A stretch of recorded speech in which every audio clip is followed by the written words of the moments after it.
Hello, my tech friends. Today, we are going to dive into ICOs, initial coin offerings. We are also going to speak about STOs on another video, IEOs on another video, and IPOs on another video.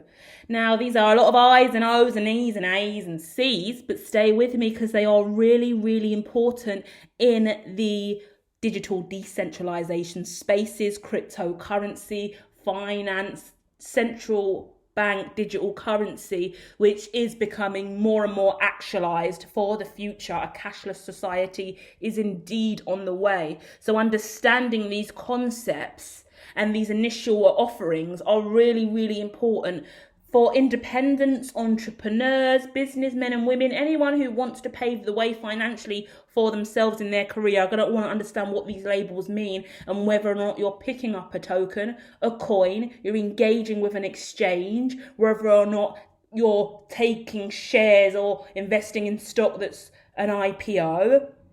And there are so many other elements I would like to discuss as well. But today, let's dive in on our hot topic of the week, which is an initial coin offering, an ICO, right? Now, the term ICO refers to a digital way of raising funds from the public using a virtual currency, also known as cryptocurrency. An ICO can also be known as token sale or a coin sale, right? ICOs vary widely. They're everywhere and they vary widely in design. The digital token is issued, right? And its issue may represent a share in a firm, a prepayment voucher for future services, or in some cases offer no discernible value at all.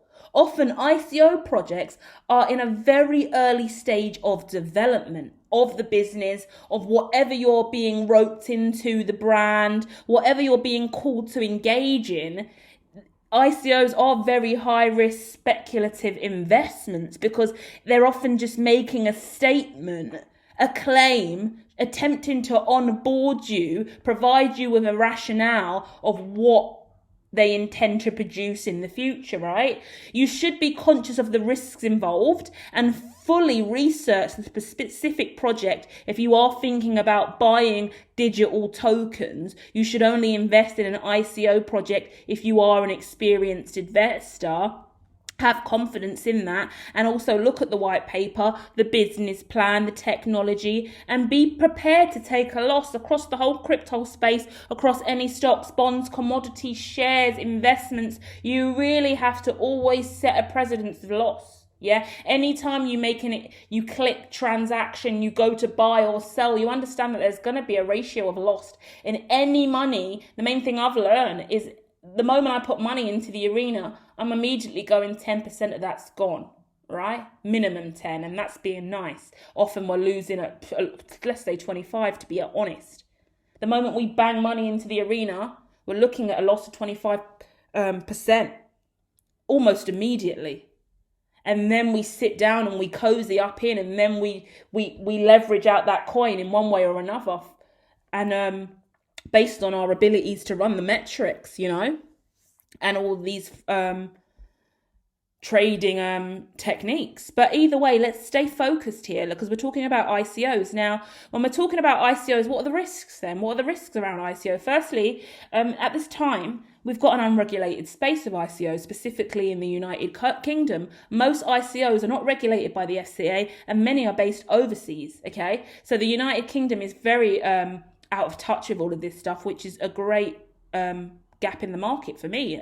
Hello, HERTECH. But anyway, we keep going. No investor protection. You are extremely unlikely to have access to UK regulatory protection, like the Financial Services Compensation Scheme or the Financial I can never say that word. I can't fucking do it. I can't. Skip.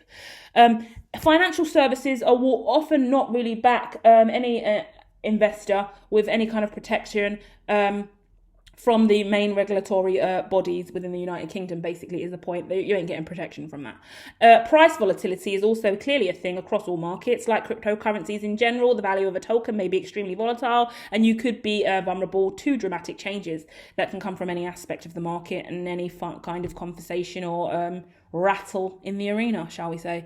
Potential for fraud as well. Inadequate documentation, also a thing. That's why white papers are important at this time, but there is also a lack of validity, and the ability to get your white paper out there as well is also a whole nother conversation, right?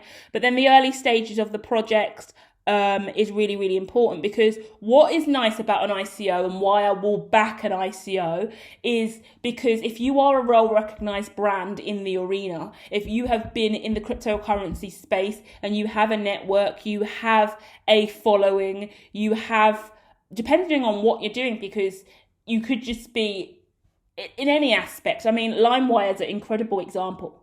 LimeWire is a brand. They've been recognized for a really, really long period of time. And at the end of the day, I mean, I did not have sexual relations with that woman is the key relationship I have with LimeWire. But the fact that they've decided to branch out, bring in the NFTs, make that initial coin offering, and really pave the way forward. Yeah, they're going to onboard a lot of people. Yeah, they're going to excite the community. And yeah, there is a lot of opportunity and financial investment that has been put into the LimeWire brand, because it is recognized to that degree. And now they've got the financial backing from that ICO. And now they have the ability to use that funding to bringing acts and musicians, and loads of gorgeous professionals and advocates that can really fly the flag for the brand. Yeah, Soulja Boy's just bring out a tune, LimeWire,